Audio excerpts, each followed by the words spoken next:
July 7th, Saint Pantaenus, Father of the Church. This learned father, an apostolic man, flourished in the 2nd century.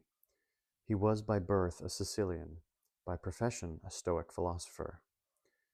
His esteem for virtue led him into an acquaintance with the Christians, and being charmed with the innocence and sanctity of their conversation, he opened his eyes to the truth.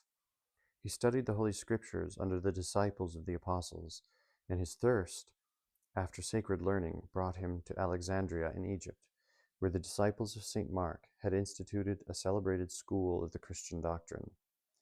Pantaenus sought not to display his talents in that great mart of literature and commerce, but this great progress in sacred learning was after some time discovered, and he was drawn out of that obscurity in which his humility sought to bury itself.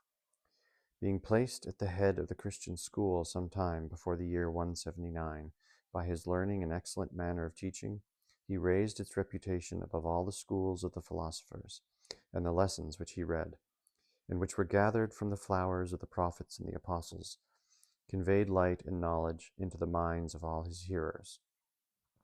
The Indians who traded at Alexandria entreated him to pay their country a visit, whereupon he forsook his school and went to preach the gospel to the eastern nations.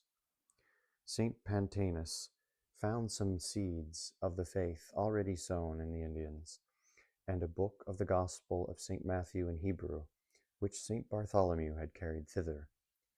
He brought it back with him to Alexandria, whither he returned after he had zealously employed some years in instructing the Indians in the faith. St. Pantaenus continued to teach in private till about the year 216, when he closed a noble and excellent life by a happy death. Reflection.